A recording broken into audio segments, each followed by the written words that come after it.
चलिए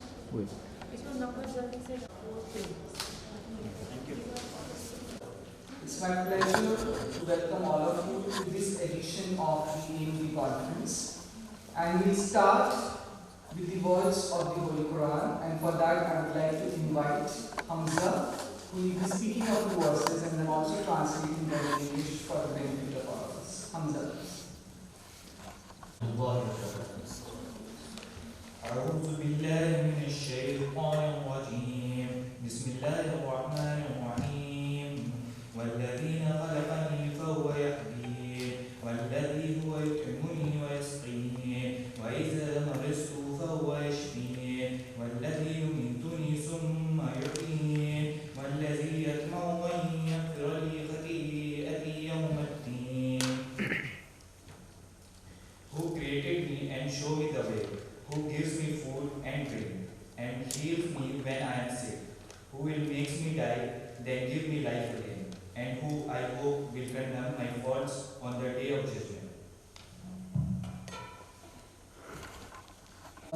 Indeed, we as doctors are called healers, but the real healer is the Almighty Allah. We will now be having a talk by Dr. Mahnaz Shah, who is senior resident in the Department of Anesthesiology, Critical Care and Pain Medicine. And Mahnaz will be speaking on the COVID-19 pandemic, the Islamic perspective of that, and how this is a challenge for the humanity and a test or trial for all of us. Mahnaz, over to you. Islamic greetings. Assalamu alaikum wa rahmatullahi wa barakatuh. May Allah's peace, mercy and blessings be upon all of you. Let me break the ice by quoting the point of the East at the very outset. Allama Iqbal says, Sabak fir par sadakat ka, shujaat ka, adalat ka. Sabak fir par sadakat ka, shujaat ka, adalat ka. Liya jayega tumse kam, duniya ki imamat ka.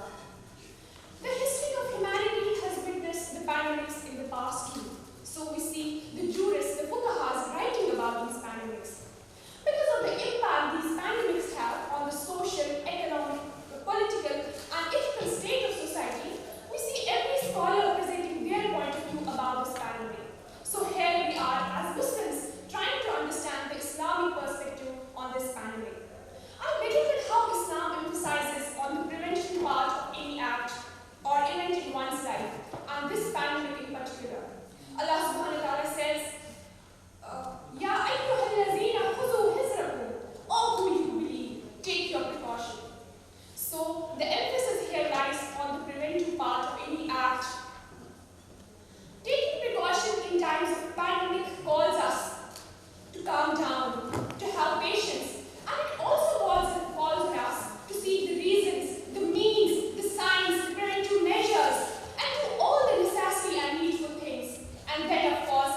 Being a doctor is being a true and sincere servant of God, as justification of the appellation of choicest creation of God becomes a practical reality only when God's ways are preached and baptized on this planet by men with gifted talents. It would be sheer injustice if I don't quote the reverberating lines of an Urdu poet in the name of Jugal Muradabadi who says, "Gate agar to bas ek mushti khak hai insaan, gate agar to bas ek mushti khak hai insaan, bade to wasat kaunain mein sama na sake." Which means, if you reduce yourself, O ground of creation, by demeaning and degrading yourself, you will be nothing but a handful of dust. But if you rise in faith and action, you will become so large and so huge that the two worlds, this and the next, cannot contain you. Let me wrap up this session by speaking something about the virtues of this family, which might surprise you. Yes, dear friends, it had some virtues also. It taught us that it actually made us realize that creation by the end of the day is helpless. Medicine was helpless. We people were helpless.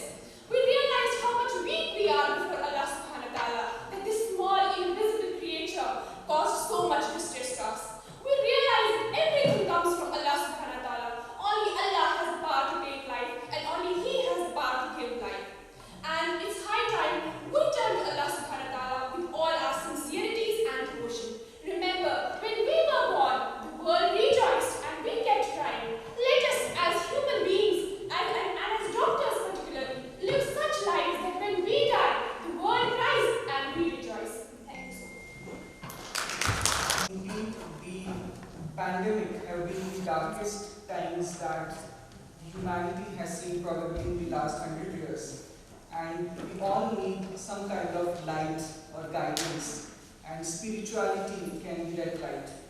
And when we speak about definition of health, we don't just speak about just physical, mental and social aspects of health, but also emotional and spiritual aspects of health. And it has its role right from prevention in vaccines, as Mahnaz mentioned, up to the end of life care and support. So thank you very much for enlightening all of us on those aspects. We'll now move to the first scientific session. The first scientific session will be chaired by Dr. Zahirul Haq and Dr. Shah, and the speakers will be Dr. Faridi sir and Dr. Vivek Nangia. I request the chairpersons and the speakers to please come on the dais. Zahirul Haq sir is an undergraduate from Darbhanga Medical College and a postgraduate of medicine from Patna Medical College. He is currently running his own clinic, the Haq Medical Center in Zakirnagar and Abdul Enclave. And I would also like to share that he is the organizing chairperson of this conference. Dr. Shaheen, he did not send us his bio, so I have created one. So Dr. Shaheen is Associate Professor of Anesthesiology, Critical Care and Pain Medicine at AIIMS, New Delhi. He has contributed immensely to COVID care and was also part of the WHO Solidarity Consortium for repurposed antiviral drugs. Dr. Mehta is interested in evidence-based critical care management, and I noted from his Twitter that he is an avid traveler, photographer, and a passionate environmentalist and green activist. I welcome both the chairpersons. I request the chairpersons to introduce both the speakers. USA is the principal dean, CMS and professor of the Pediatric at Iras Medical College of Lucknow. He is also executive dean, American University of Barbados School of Medicine, Barbados. He is a fellow of National Neurology Forum of India and Indian Academy of Pediatrics. And at the international level, Dr. Faridi is the post director of infant and young child feeding counseling at WHO, UNICEF, IBFN and BPNI. Iras Medical College of Lucknow earned very accolades from public and municipal government for providing excellent services during COVID-19 pandemic under his dynamic leadership. So I request Dr. Faridi for the first scientific discussion. And topic of the session is Pediatric COVID-19, its dimension and management. So please, Dr. Faridi. Coach, Chairperson, saying so many good words about me. It's really a pleasure for me to be here, being a part of AMD since the establishment of this chapter in the NCR. And I'm seeing others here, Vivek, and I inspected his college as a Hussain inspector a few years ago. We thought that we must make this more vibrant chapter of AMD. I've been given a task to speak on a very important part or aspect of COVID, and that is its dimension and management. Because people have very little attention towards pediatric. There are several aspects which need to be attended and need to be given a very serious thought about. In fact, the biggest casualty of COVID has been in childhood, and we are not talking about much. So what I thought about this August meeting, just give you a little bit of ideas about what we are missing and what is not known, and what is something new which is not you see in adult COVID. Both the second wave and everybody has suffered from, and especially the healthcare workers, tremendous stress in them. And that was also the time when we realized that the pediatric COVID doesn't have any guidelines or nothing is available how to actually manage many of them with comorbid conditions. So I just give you some of the glimpses and I'm not talking about specific management of any of the disease. I'm coming from Iran Medical College after having stayed for 30 years at UCM in Delhi. This is very upcoming 20 years old medical institution in India, which is rated very high as far as its academics and its clinical commitment is concerned. We are helping and working with the National Medical Commission. We are given several things of competence-based medical care or comprehensive medical education. Many things we have given more working with RMC currently. It's a beautiful institution, and if you're looking at this part, okay, this is our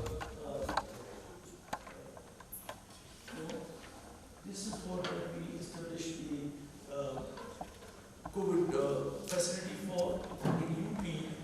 We were one of the largest COVID facility, L3. UP managed COVID very well, being part of it, except during the second phase when the oxygen deficiency was covered everything, and all the good things done for COVID in UP was actually eclipsed. Our college was taken the first in UP to be made the COVID hospital. After that, the KGMC and PGI were converted to a part of it to COVID because there were any more COVID and non-COVID. In fact, what they did was that the college was taken over under the Epidemic Act 1897 and the National Disaster Management Act 2005. The college was taken over by the government, put under the hands of PD, and all the admissions to hospital were made by the COVID command center under the CMO. You see, we could manage 4,234 COVID patients, including 200 children, and that has given me some idea. But I'm going to speak to you about the dimensions of pediatric care based upon the observation of these 200 cases. We had both tried, this is the idea by us to the government, and they agreed to have a trial for COVID where patient being shifted on oxygen or on ventilators. And you're right there, we tried and make things. So we had one of the things for the UPD identifies hospitals for a specific, so that your manpower is utilized properly.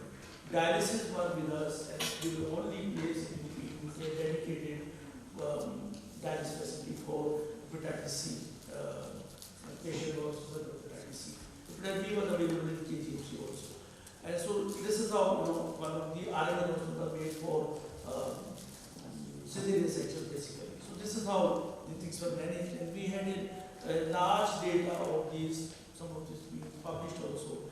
And at the same time, we also, Government of India gave us the, under the CDRI sponsored program, developing and testing the anti-COVID drug, Umilifenovir, which was published at about the drug. And that was a multicentric trial, and we came out that this is the good drug for mild and the asymptomatic cases. As we all know, this virus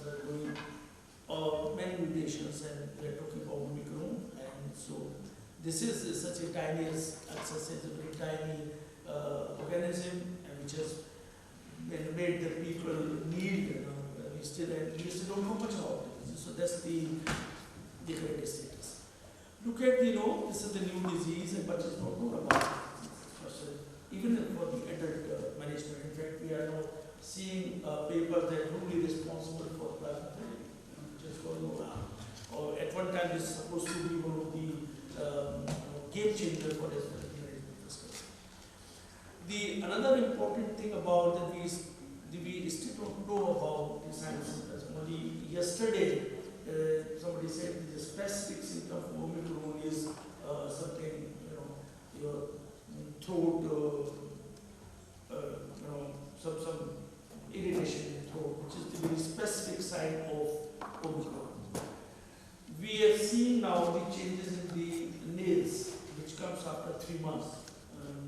We call it as COVID nails. In fact, we have come across 2 such cases. We are reporting those cases. So still we don't know what actually we have into our body and how this vaccine which talked about, the vaccine which is the mRNA, the first time used in humans, we don't know what will happen to our immunity system ultimately. And what does this COVID will do to our immunity system, we don't know.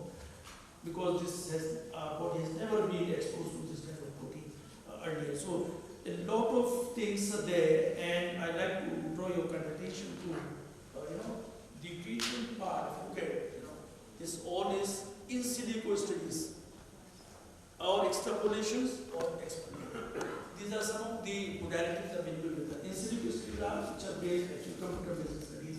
You have to blockings and you find out which protein is being blocked by which molecule and that activity. This is how the drug is developed. So most of the treatment of COVID actually in silico or experimental or extrapolation from what we know. So this PP. And then of course COVID-19 vaccination, which another armamentarium in our hands to take care of. But look at it. See, it is a very large range. This population ranges from right from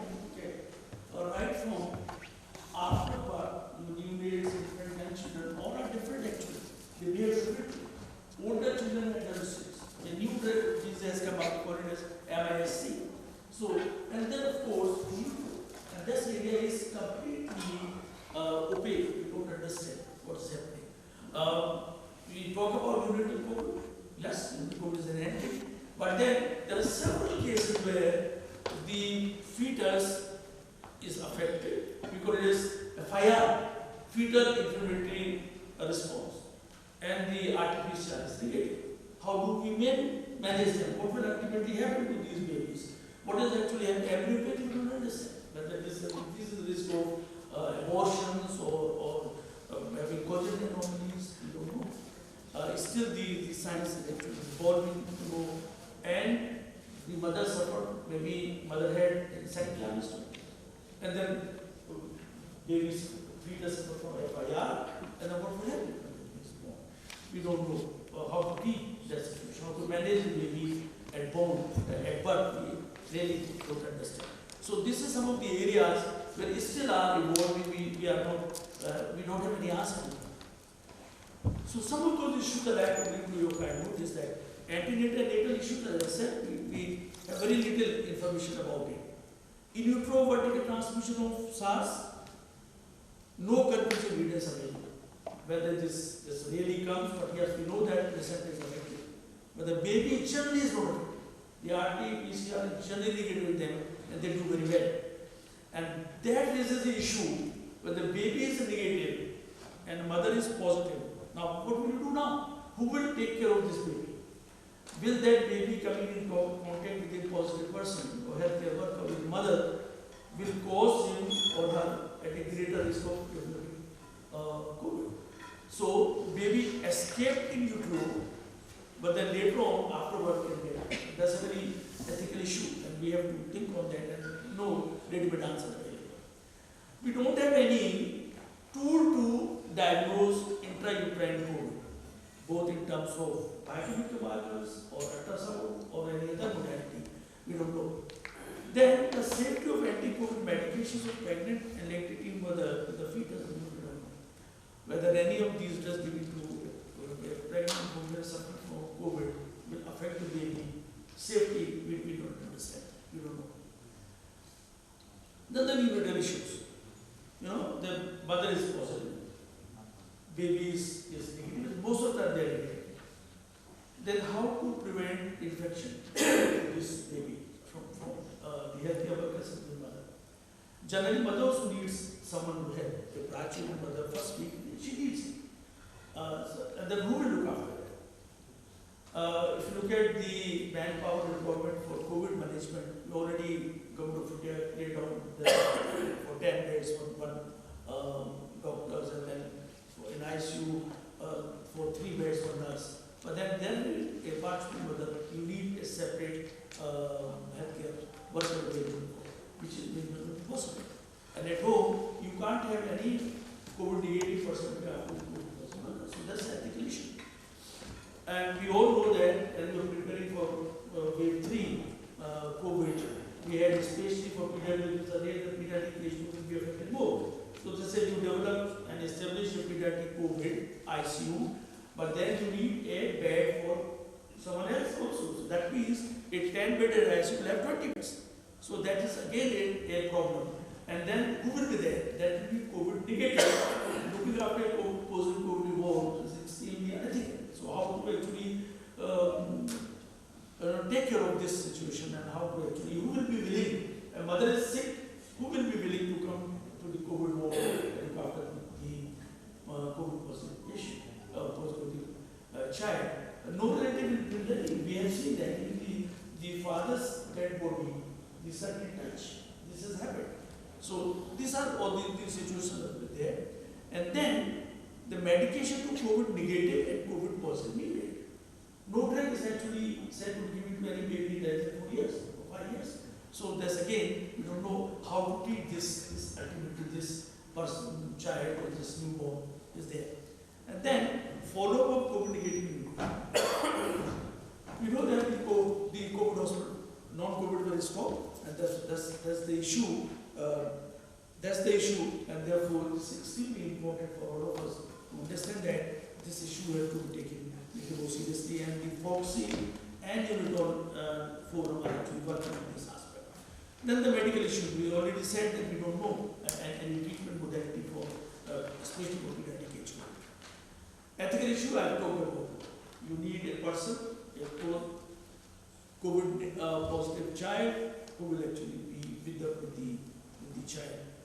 The child can't live alone. You can't put the child into isolation. It's very, very difficult for a 6-year-old child, 10-year-old child to be in isolation. So you have to be careful that how we do isolation with them. And then another thing is that the virus is excreted in the stool for many, many months. And therefore, disposing the pampers, the diapers, and the kind of hygiene becomes very important. That has to be told to the care mother and the healthcare workers to look after this aspect also. You can't just dispose here and there the diapers and other things. And then another very important issue was the online classes. We know it's monotony, and we know that the screen time for the eye should not be more than an hour. But here 4 hours, 5 hours classes and more. So that's again not only pushed the monotony for that. We all know that the learning is spiral 20-40-80, that the person learns about 20-25% by just listening. And that to the monotony, and this has seriously affected, and the interactions were not there, and therefore the growth and development was also affected. You need a peer interaction. The children, until they fight with themselves, they share with themselves, they are in the play together, the development actually is affected. So it's a very, very important part. Then immunization completely missed, because no routine immunization took place, and we know our Honorable Prime Minister's program was stop TB by 2025, the WHO 2030. And this war is stopped. In fact, we are studying on effect on the DOT program of COVID. So that is study actually going on in UP. And then the education issue that I already told you about. So not only that the online teaching was going on, but also all the competitive examinations and all kind of evaluation on haywire. So that's very, very seriously affected the education of children. I just talk about for a few seconds. Fetal inflammatory response syndrome. This is an entity, and all the pediatricians and physicians looking after the pregnant women and children afterward must be very sensitive about this issue, because FIR is a condition where IL-6 is raised, CRP is raised, but they are artificially aspirated. And these children have problems. They may have lesion for week, they may be poor feeder, and may have fever, but otherwise they improve without any medication. Similarly, neonatal inflammatory response syndrome. They all have signs symptoms of acute infection, but they are artificially them. So that's, you may find some of them the prolonged QTC, they present with the cardiovascular symptoms. Generally, they improve, and dramatic improvement takes place with IVIG. So that's the current, is a new disease which has come up, more like Kawasaki disease. This is actually a presentation of a severe cytokine storm in adults that actually presents in children, and that presents after about a few months, not immediately.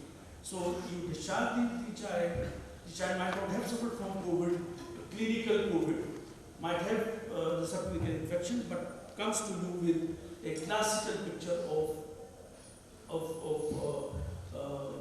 COVID cytokine storm, and then IVIG and steroids, they improve dramatically.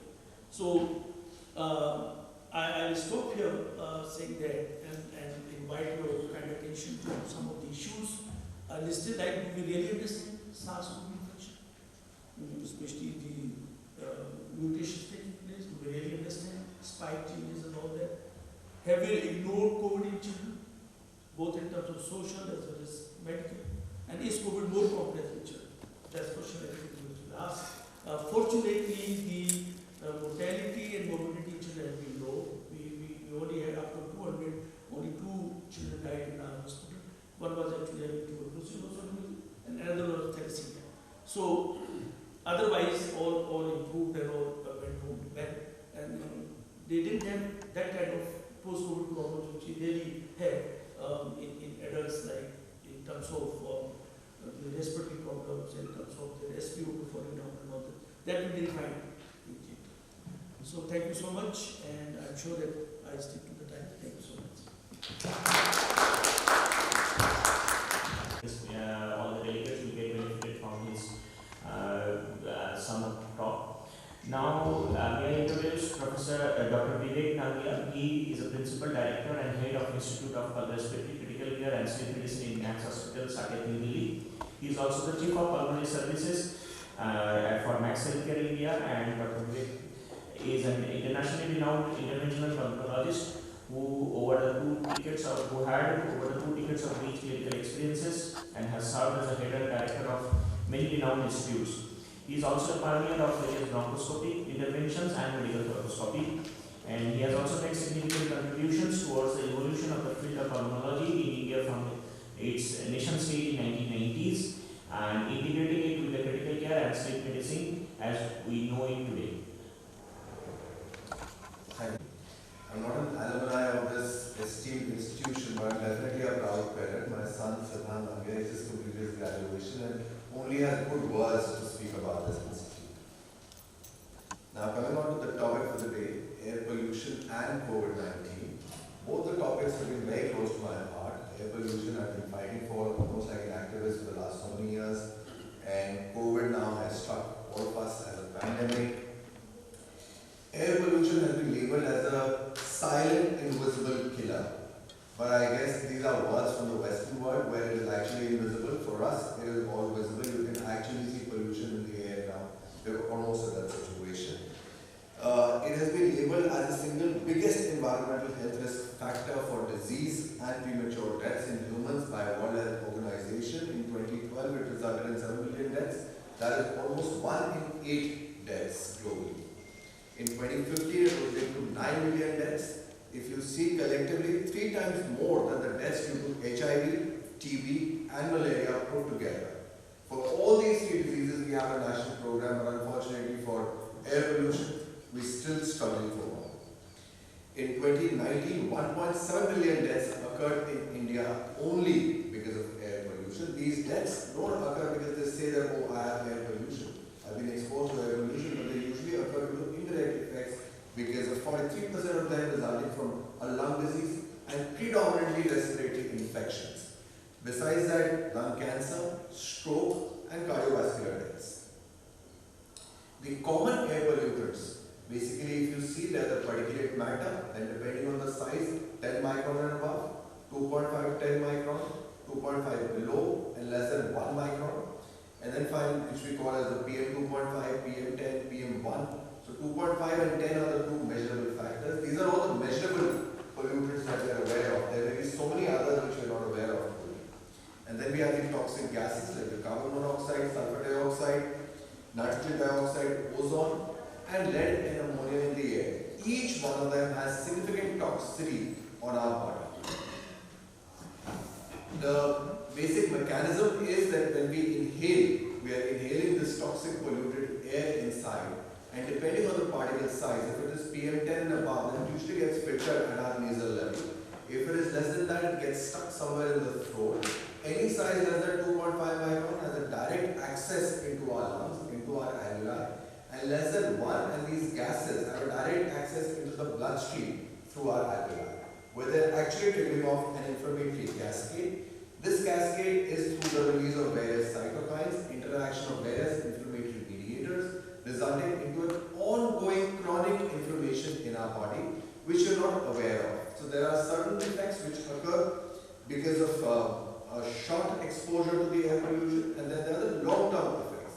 The short exposure effects would be in terms of cold, cough, sore throat, burning from the eyes, even headache. I mean, I myself have had headache several times driving back from the hospital back home because of the pollution outside, despite having an air purifier inside the car. And then there are the long-term exposure side effects, which would include systemic involvement, would include heart attacks, arrhythmias, brain strokes, premature deaths, reduced life expectancy, and amongst the respiratories, again, predominantly the infections that become more common in people who've been exposed to long-term exposure, besides bronchial asthma, COPD, lung cancer, and now even hypersensitivity pneumonitis is being linked to air pollution. SARS-CoV-2, which is a novel coronavirus, no longer novel for us, and has been undergoing various mutations, has spikes on its surface, is only 40 to 120 nanometers in size. So you can imagine that it actually has a direct access to the deeper portions of our lungs. The pathogenesis is very similar to what we've seen in air pollution. Again, it has an access into the alveoli. From the alveoli, it gets attached to the ACE2 receptors in our lungs. In the alveoli, from there, it gets absorbed into the bloodstream, and into the bloodstream is causing a cytokine storm, a cytokine release syndrome, resulting into an inflammatory cascade. So it's all inflammation going on. The extrapulmonary manifestations involve the neurological system, they involve the cardiovascular system, the hematological system, the gastrointestinal, hepatic, renal, you name the system and is involved in the COVID syndrome.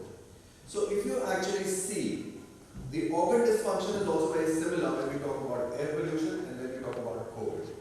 The neurological system is very commonly involved, the lungs are predominantly involved, the renal system, the hepatic system, all these systems are actually involved similarly as in COVID, as in air pollution. Even if you look at the risk factors, they are also very similar. It's the elderlies, the very young, the people with comorbidities like diabetes, hypertension, cardiac disease, lung disease, cancers, immunocompromised, all the same group of patients are susceptible to developing COVID as well as developing toxic effects of the air pollution.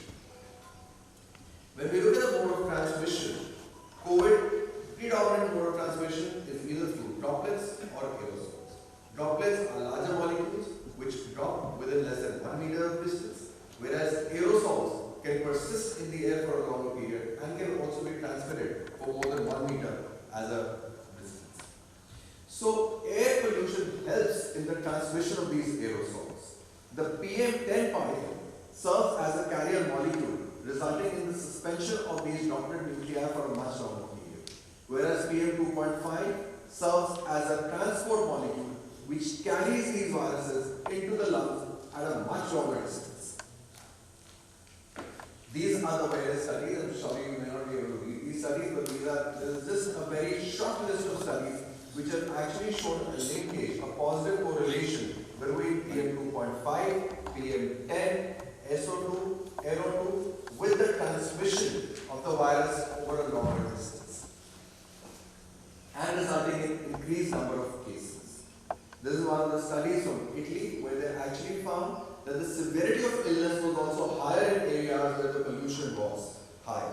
Lombardia is one of those cities where they found the maximum polluted city with maximum deaths, maximum ICU admission, and a more severe illness. Then there are various studies which have shown the impact of short-term exposure to air pollution, resulting in increased number of cases of COVID and a more severe disease. This is a study of 219 prefectures from China, where they have actually shown that spreading was between 5 and 7% when the air quality index was increased by 10 units. Only 10 units, mind you. And here in our cities, we know that the air quality index is always 300, 400 plus, at least during this part of the year. Then they've also tried to break it down and see with the different components of the air pollution that what was the linkage, and they found PM2.5 to be having the highest linkage, followed by NO2 to be having the highest linkage with increased number of cases. From our own country, from 25 cities in India, this is some kind of an analysis that they carried out, and they found that there was a significant correlation between 2.5 and COVID-19 mortality. This is not an actual study, but some kind of an analysis that they carried out. So as I said, in India, when we look at the PM2.5 particle, the cutoff that has been recommended by WHO is only 10. We travel between anything between 90 to 140. And this is again a very old study, not a recent one.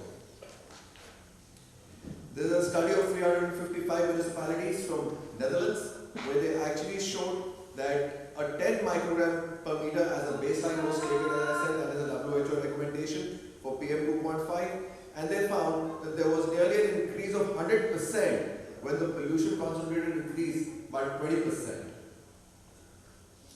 Then they have broken it up into various components.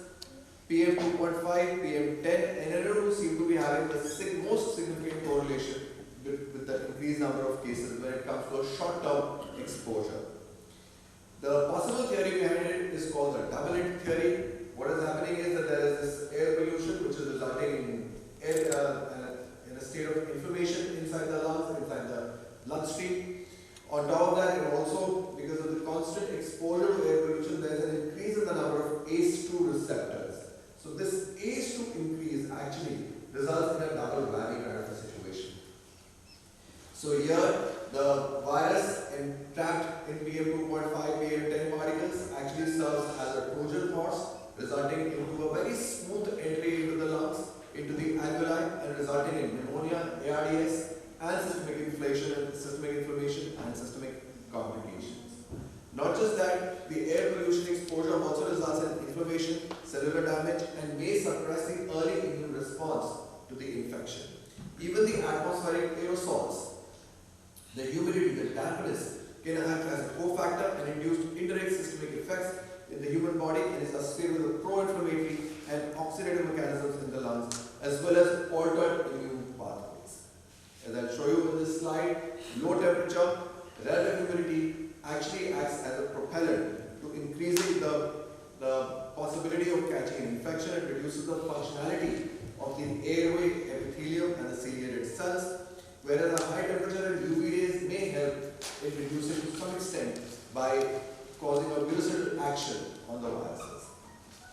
And then on the other hand, we have the particulate matter, the ozone, and the NO2, which actually results in reduced macrophage phagocytosis, decreased surfactant AMPs, antioxidant reduced, protease activity is increased, there is an increased nasal mucosal permeability. So if you look at the balance, there is a decreased immune respiratory defenses, increased viral entry, resulting in huge damage, morbidity, and mortality.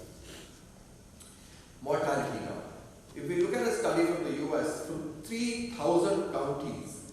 They actually checked the PM2.5, 10, carbon monoxide, NO2, ozone, and they found that an increase in only 1 microgram per meter cube in PM2.5 was associated with an 8% increase in mortality.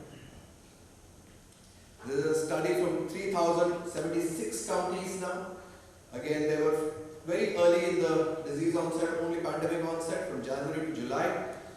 And they looked at the NO2 concentration. So, earlier study looked at PM2.5, this one looked at NO2, the nitric dioxide. And they found after single, bi and tri-polluted models where they actually segregated all the three the different pollutants, they found NO2 to be very significantly associated with a high mortality. The COVID-19 case fatality rate increased by 11% and the mortality rate increased by 16%. This NO2 has also been found to be the major cause of mortality in these 5 countries: Spain, Italy, 4 of them, Spain, Italy, France and Germany. And about 78% of the deaths occurred in 5 regions of northern Italy and central Spain where the NO2 levels were high. And then a study from England where they looked at 38,000 plus deaths, again up to June 2020, retrieved the data of NO2 and PM2.5 and observed a 0.5% and 1.4% increase in the COVID mortality for every 1 microgram increase in NO2 and PM2.5 respectively. So overall, globally we see the increase in mortality was ranging from 7 to 33% worldwide, only because of air pollution. So COVID-19 of course was causing a havoc. On top of that, air pollution was worsening the situation, and it still is. In East Asia, it was about 30 to 46%, in Europe 8 to 41%, and in North America 6 to 39%. So to conclude, I would say that we have chronically inflamed lungs because of a chronic exposure to the air pollution, and on top of that, COVID gets an easy entry into our lungs, and easy, the inflamed lungs are actually serving as a nidus for this COVID virus. Air pollution, as I've already mentioned, has significant health effects, and especially as far as COVID is concerned, it results in increased transmission. Both short-term and long-term exposure to air pollution, especially PM2.5 and nitrogen dioxide, may contribute significantly to higher rates of COVID-19 infections, disease burden, and mortality. I think it's time we took this air into our hands and did something about it. Thank you so much for a very patient hearing.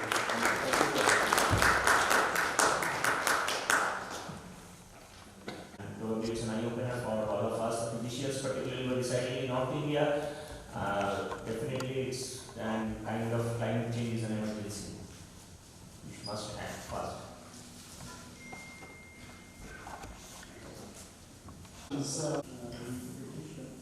My question, I was trying to Faridi for a very good My question is multi-system inflammatory syndrome, cardiac manifestation we have seen about. But we are hearing, we have seen very few about the multi-system inflammatory syndrome, neurological manifestation, I will see in your hospital of such activities. Have any patients?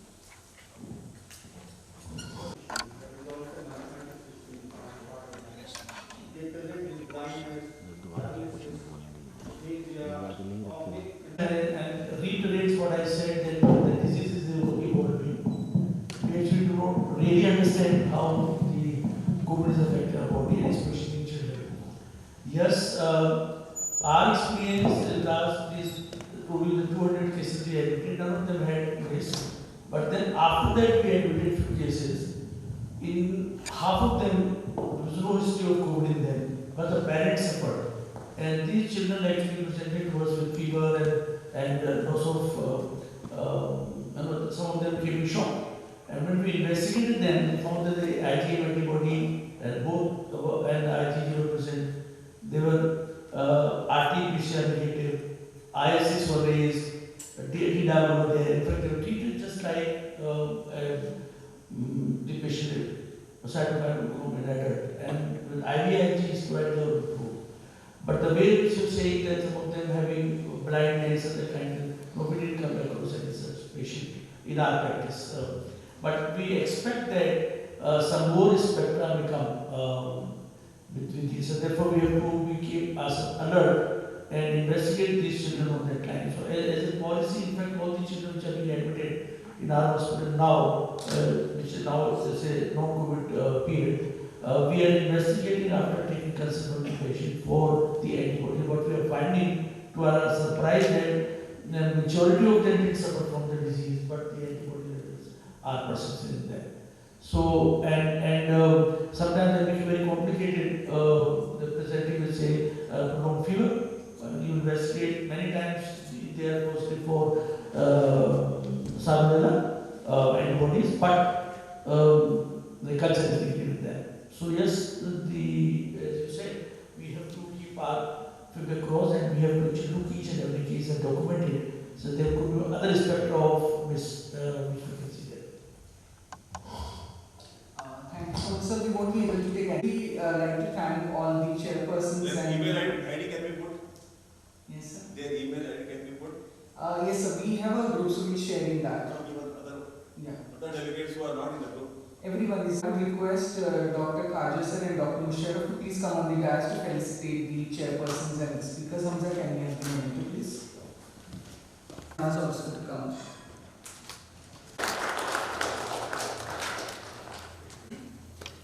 Sir आप भी आइए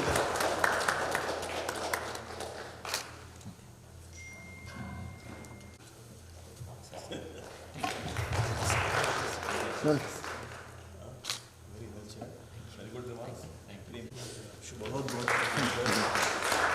responded to our invitation and spoke very well. Very well, sir. It was a good beginning, but the only thing I'm sorry that audience was very thing I was looking for. Huh? Anyway, you are a stalwart, you know this.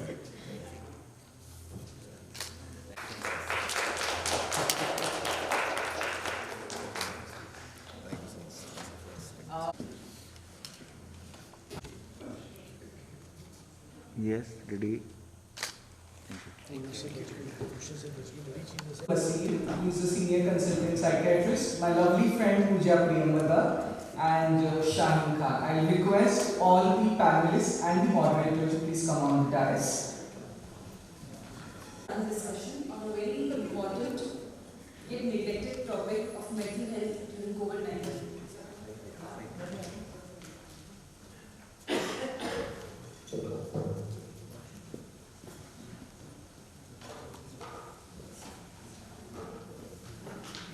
Our esteemed panelists who are all experts in their field. Dr. Abdul, Basir, Sheikh is a senior consultant psychiatry and has more than 30 years of clinical and academic experience. He has worked in India, Saudi Arabia, United Kingdom. In Delhi, he has worked at JB Pant and R&D Hospital and here at Untitled University. Ms. Pooja Priyamvada, she is an author, columnist, professional translator, currently academic director at International Institute of Mass Media, Delhi. She is a trained mental health expert, emotional and wellness trainer, mindfulness and grief facilitator, mental health researcher, suicide prevention and awareness activist. She's been featured amongst 10 Indian women bloggers you must follow at WomenWeb 2018. Welcome, Ms. Pooja. Ms. Shaheen, she is a psychotherapist with an MPhil in applied psychology from TISS Mumbai. She is presently working as a lead psychologist and psychotherapist with a digital healthcare called as Proactive for Now. Welcome. So mental health is a great personal asset and it is important to each and every one of us at every point of time. The WHO defines mental health as a state of well-being of an individual where an individual realizes his or her own abilities, can cope with the normal stresses of life, can work productively and can contribute to the community. The second wave affected almost all of us in one way or the other. But how many of us actually thought that it was important to talk about it? How many of us sought help when it was necessary? I guess maybe just none or to a handful of people. But I think it is important to understand this topic because poor mental health is one of the leading causes of disability. It causes family conflicts, social isolation, it decreases the occupation occupational performance, increases the risk of substance abuse and suicide, and also leads to chronic medical conditions like diabetes, heart diseases, etc. A lot of negative psychosocial impact was observed on the general population during this pandemic, including anxiety, stress, loss of economic resources, with physical distancing, physical and social distancing, biting deeper into our mental health. So, Dr. Abdul, I would like to know from you how exactly did it affect the general population and what consequences did it have?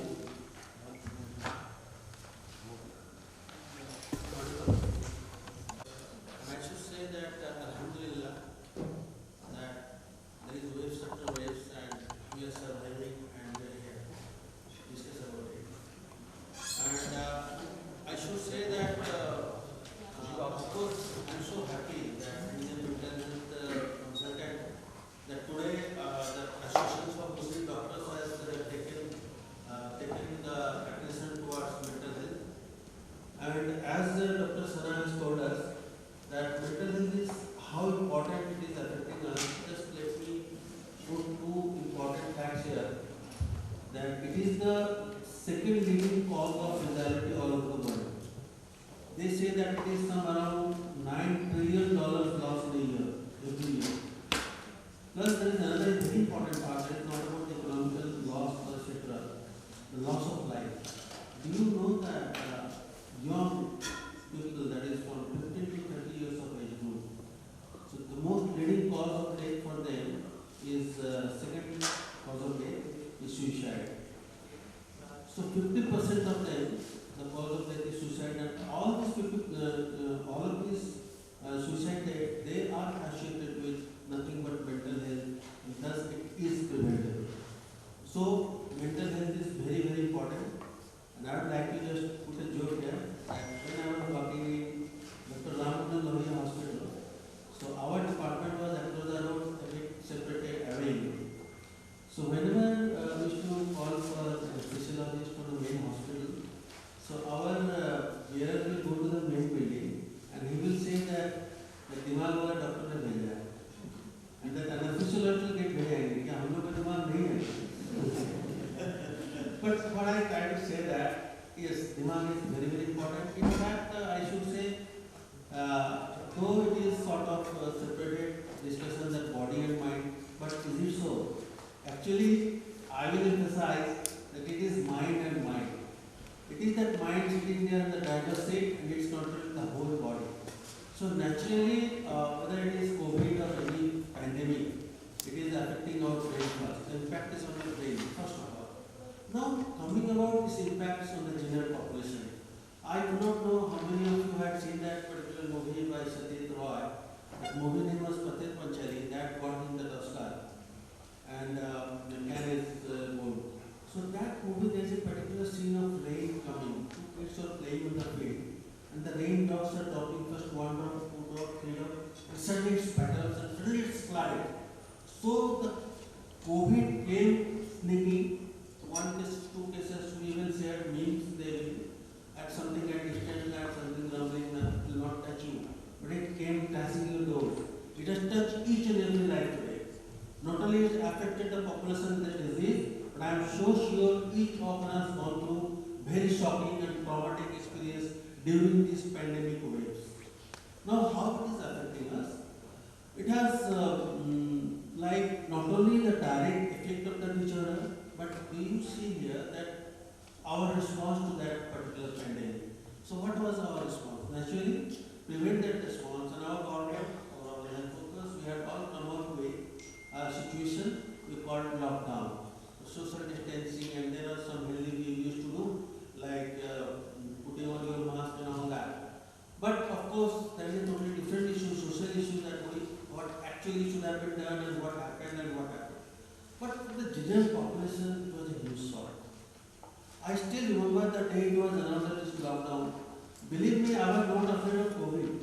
I was afraid that what I will eat tomorrow. I thought that what's happening actually, how it is that are the stores getting open? Is it time? And just to add few things, each one of us must have experienced that I stay near a place in Delhi which is border to the Hyderabad. My bank is in the Hyderabad. The border is closed. I can't go to the bank. Then there are people like in our household, let us say there is an elderly, and she needs regular care. I am not enough. I need a helping hand. She is not allowed in our colony. COVID protocol. So these sort of things. Now number one, that people, whenever a general population is affected by corona, see his mentality. What he must have thought. It is not just ordinary cough and cold anymore. The moment he knows that I am positive, he is bombarded with news, that scientific news, useful news, but there is a lot of, I should say, without any evidence, false news, and a lot of fear. So this happening, that happening, and the social media was full of, that made up videos also, just to make, I should say, make people afraid. There is a sheer load of information, but it was not so. So when someone is having corona, the first thing is mind, am I going to die? The second thing is mind comes, am I going to be separated from my family? The two huge things here. So I have seen, you must have gone through the newspaper, that people have tried to fight with the frontline workers to prevent taking the patient to the hospital. No, I will not let them go. And also, another things came out of all that. That the moment initially, now it is not so because it has touched everyone. But when initially it was a few here and few there, people were suddenly started the prejudice and discrimination and the intimidation. So what they have done? That particular locality, that household, or even that particular locality is blocked, people are avoided, and for many months it went on together, and the worst happened with the healthcare workers. They are not even allowed to stay in the rented properties or something. And actually the police force has to come in some places to put the helicopter back to their own home. So these things happen. So now, another very funny example I will give you. All of us carrying costly currency notes in our pocket. Okay? Have you ever torn your note ever? No. It's so costly thing, you are not going to clear it all. But do you notice that after some time your currency note will be up to 2,000 or is so much folded that it can clear off at any places. So that happened with the general population.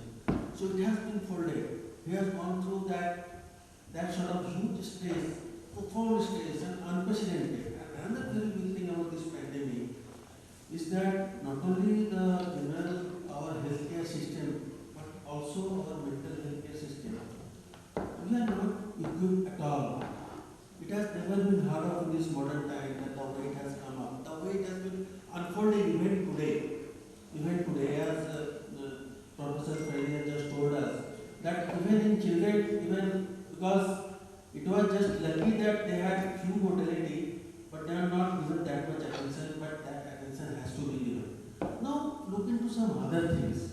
That suppose all those persons, those who need regular medical checkup in general population, that is going to stop completely. AIMS OPD, have you ever gone to the AIMS OPD? It's a sea of people in the OPD. Now suddenly you know that OPD is stopped, completely stopped. How can it be? So these sheet of regular physical care, like somebody is severe asthma, somebody is severe rheumatoid arthritis, somebody is having even cardiac disorders, they are not able to go to the doctor. Of course, human health has come up with the ideas about the remote, I should say, online consultations and all that. But can we really fill the gap? Then there is few more things I will bring to your notice. That suppose, especially in mental health, there are huge number of mental health patients who need regular medication and regular psychosocial interventions. So we are taking a lot of pride a few days back that we have stopped the psychiatric hospitals so that we could take care of the patients in the community. But that was only possible when we took our psychosocial biological intervention in the community. But the community intervention stopped, locked down. You cannot move. So all of them started suffering, and there are situations where these medicines are, need to be continuously given. So even disruption will immediately give a very severe relapse. In depression, a relapse can even again suicidal thoughts coming back, and once they plan and do it, it's gone. And actual studies has especially has shown that in general population, the biggest, most disturbing thing which has come up, that is the suicidal thoughts, in around 12%. And then when people are in huge stage, they try various coping mechanisms. I know that in this all our esteemed friends, all of you have gone through those days, and how there was panic and scare everywhere. Like today you go out in this cold days and fog is there laughing, and I could imagine that I was keeping my clinic open at half time, but completely that Sunsan road, nobody there. And that just like a Raju Sevastra dialogue, the dur that echo kutta and you are walking and you feel that I do not know what from COVID is going to attack me. If my patients go back and tell me that I am going to have symptoms of corona, so I was extremely afraid of bringing that to my family.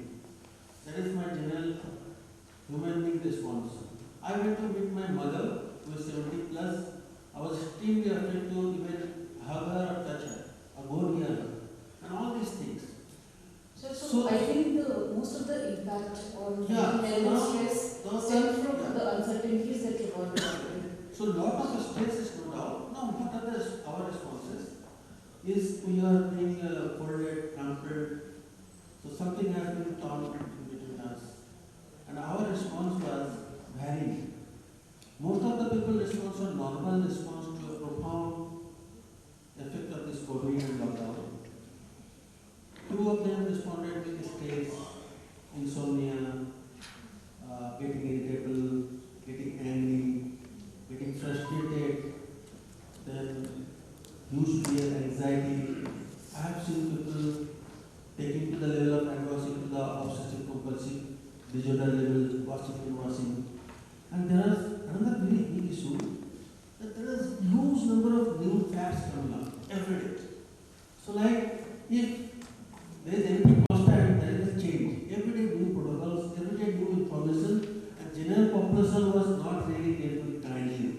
The way the lockdown has been done, the panic is common people, especially the migrant workers and the marginalized is one. What they thought? They thought we were not going to survive this thing. So they just even started walking back to UP and Bihar or Odisha. And you have seen those people in the days, the toiling. And don't tell me that people under this sky walking, taking the railway road, they are not consuming huge number of social stress. So there is huge amount of anxiety, huge amount of depression. Anxiety is more common, depression is more common. There is something called panic attacks. And then after that, some of them, most of them are lucky that they recover, which is temporary and they recover. But many of them, they had more severe ones. And sometimes even relapse of psychosis. And then in big area, I would like to tell you, those with mental health disorder already, especially those with something like addiction. And in opioid addiction, one of the doctors, they need to be maintained on some opioid unless they are not really out of the drug. So if their opioid is stopped, they can have very severe withdrawal symptoms, even alcohol. They can go into delirium and coma and epilepsy. And some of them even actually died. Ms. Pooja, I would also like to have your view on this. And we were also constantly bombarded by social media about the disorder, information and misinformation. So how did it contribute to it, and how much information was too much information that led to so much of stress in the general population? First of all, thank you so much for the introduction. Since we are talking mental health, so a disclaimer here, we will be talking also about suicide and some of the other things that could be triggering for some of you. So at any stage, if any of you feels triggered, please step out and regard them if you okay. So Dr. Sheikh covered most of the points about mental health and mental health stress. Now what happens in India, mental health is generally an invisible ghost that we won't even address, that we won't talk about, that we stigmatize, that we use and abuse, that we use for jokes, and that is what media was also feeding us, most of the time. I would disagree. In the beginning you said how many of us sought help. A lot of people sought help.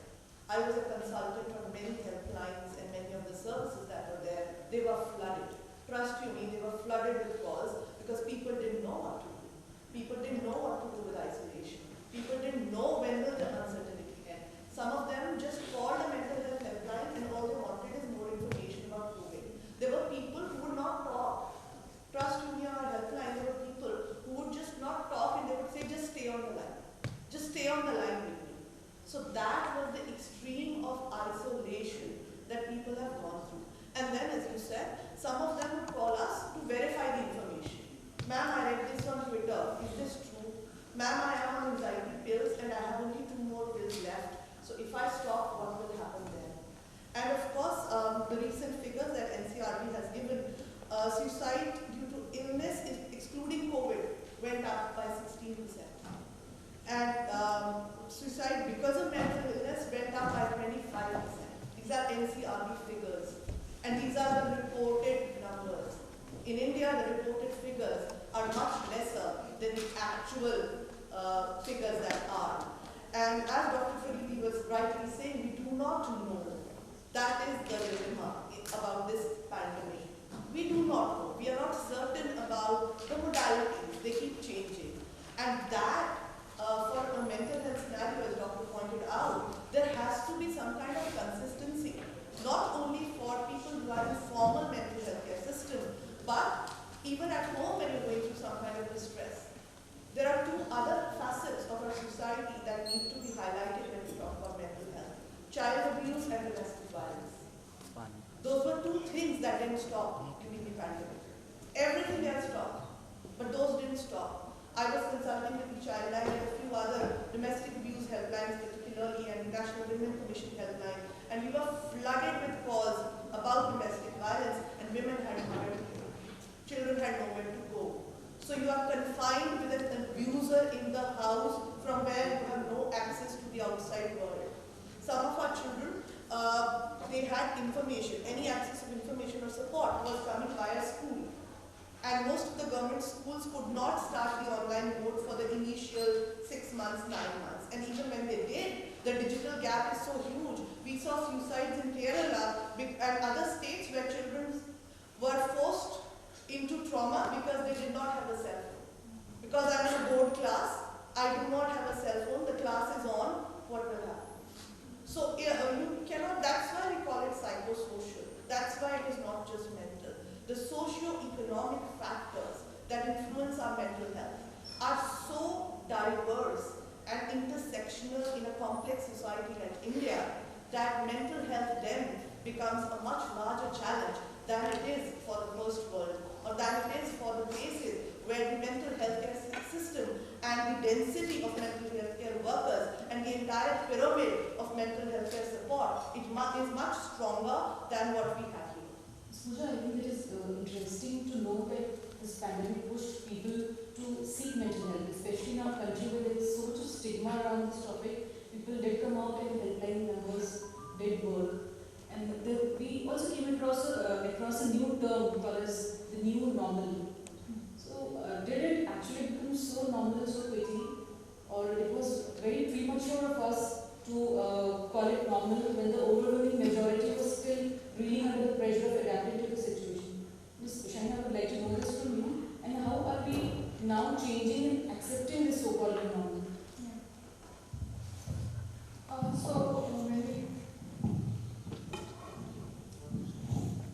When we try to understand like the term new normal in itself, so we have to happens whenever our brain is faced with a lot of uncertain and challenging information, it tries its best to make sense of it. And something like COVID-19 pandemic was just not like an individual uncertainty, it was a collective uncertainty happening, so it's called as a collective trauma happening.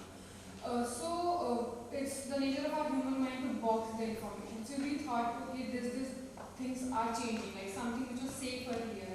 For instance, hugging your friends, or going out to play, or going out to even parties. That was like totally normal thing to do, but it was no longer a safer option. So all those new things came into place, and we were still struggling. Okay, how to make sense of it? So people thought that they connected on social media. Right, social media plays a big role on how a narrative is built around anything new.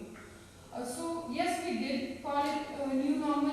I would feel like everyone can differ also, but I thought it was too soon because, as already been pointed out, it was too uncertain. Things are still unfolding. We still don't know about the true nature of virus. We still don't know what kind of measure we are going to take in future. And most importantly, to remember something which we called normal a while ago became unsafer or an abnormal option now, right?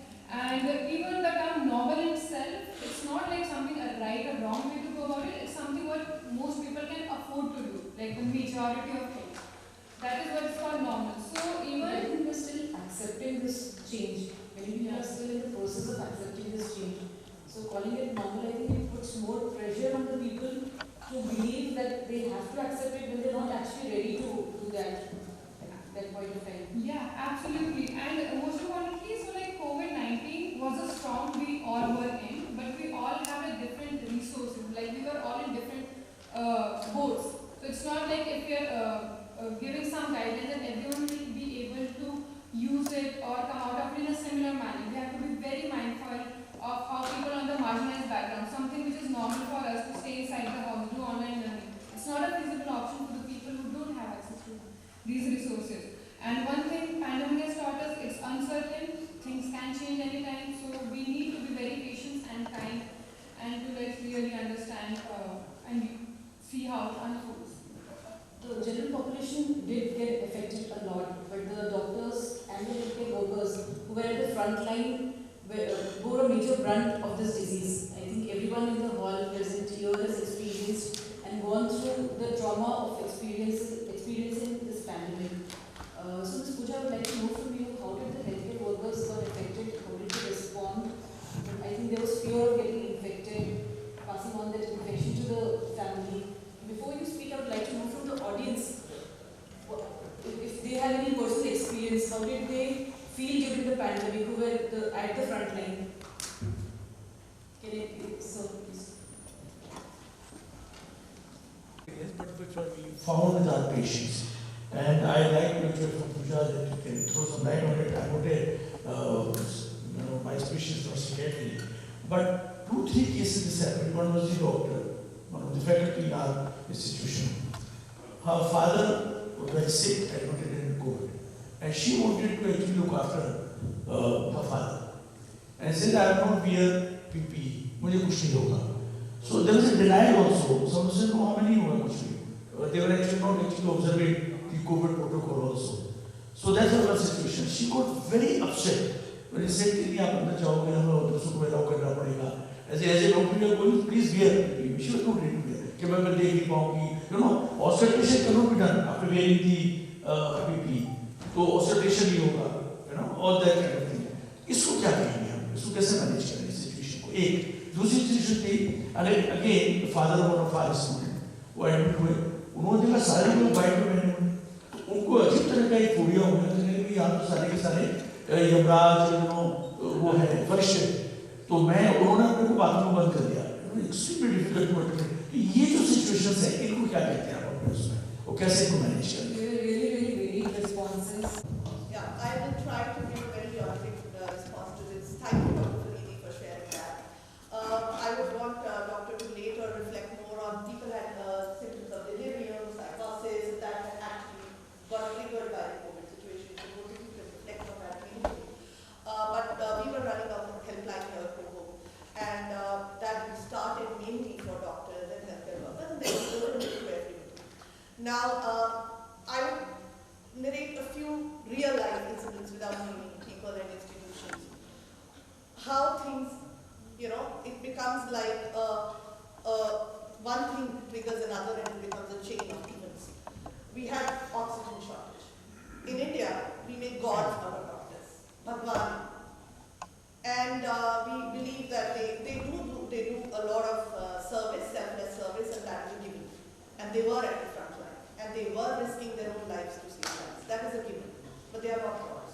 They don't have divine powers. They need those logistics to work to save lives.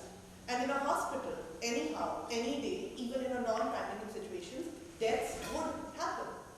In a COVID situation, those deaths would obviously be higher. What happens when we make doctor a god?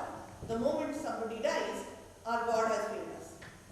We saw violence on doctors happening. We had calls in the helpline where oxygen was running out, 15 minutes of oxygen left, the crowd was surrounding the ICU, and the doctors were scared for the patients, as well as scared for their own lives. One of them had delivered a baby 2 months ago, and she went into a complete panic attack and she started shouting and screaming. She tore her PPE. She said, "I don't want to save anybody, I just want to see my child, they will kill me." So, it is then, you know, one thing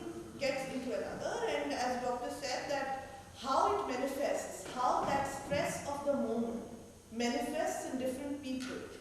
Could be different. Some of them might have a mental health or mental illness history, so it will manifest very differently. In India, I have done a story for Financial Express, and this was about 2 years ago, because our ministries refused to give us the latest data in spite of RTs and whatever. 30% of Indian doctors, and these are reported figures, the health ministry has them, live with suicide, live with depression, and many of them have suicidal ideation. Many of them then, self-medicate because they have to be on the duties for so many hours.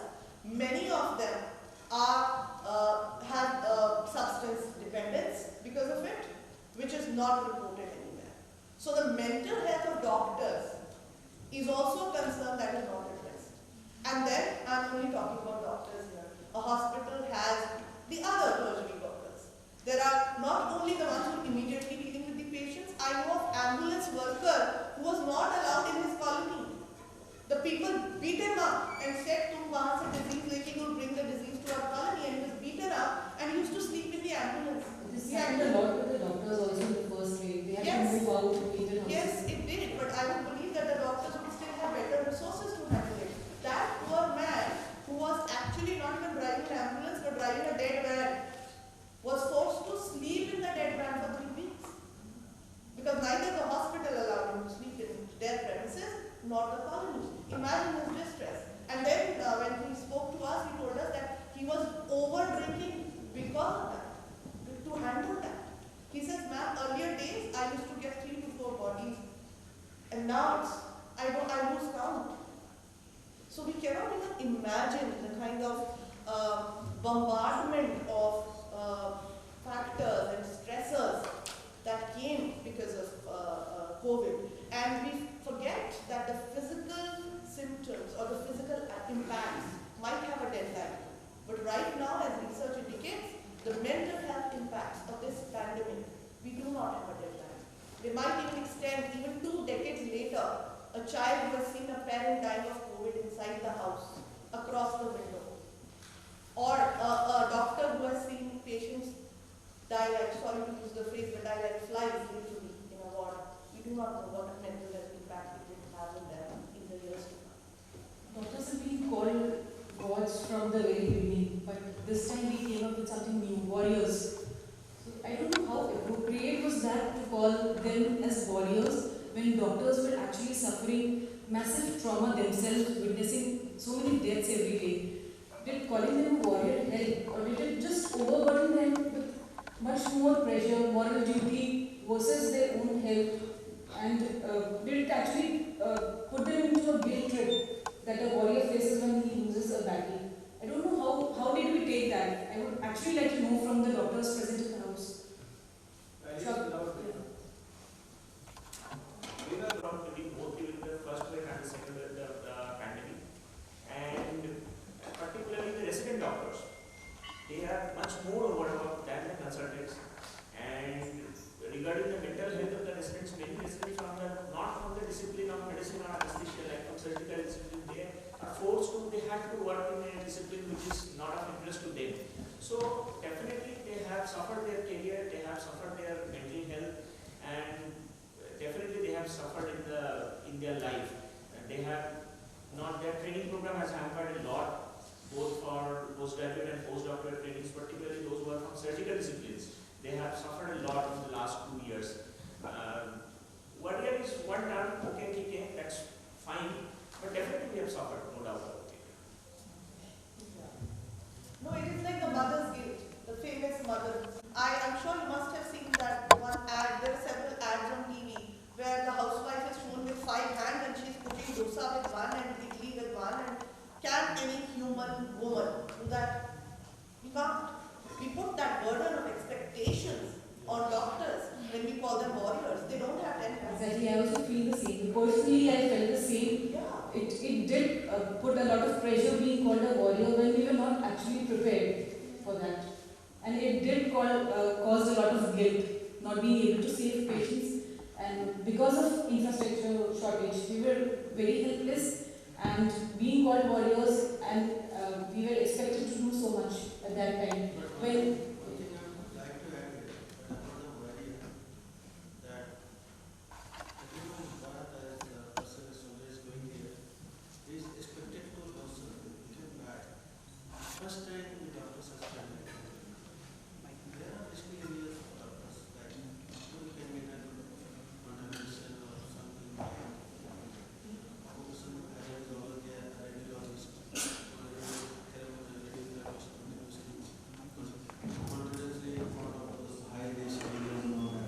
this time, yeah, we have been, if not, instead of money, we should say that victims, we are the fodders, cannon fodders, you know.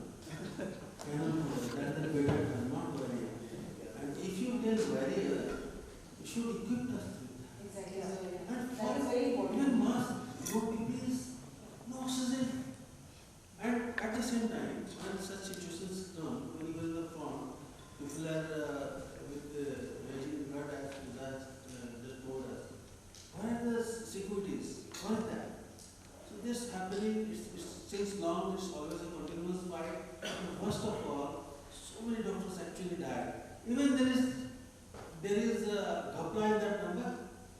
And call me warriors? No, they're not warriors. Can I add something here?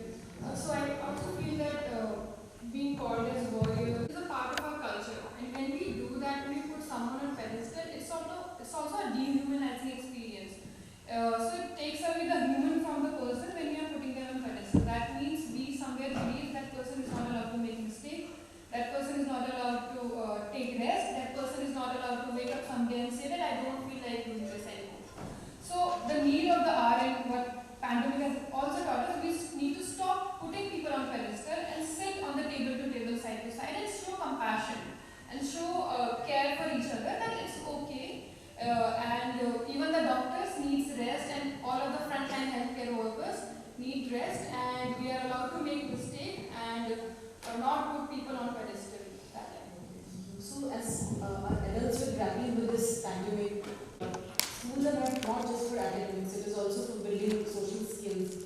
So, Shaheen, do you worry that these things impacted children's mental health? Dr. Faridi has already touched a little bit upon it, but I would like to know from you, how did it actually affect children and how did you manage? Definitely, Dr. Faridi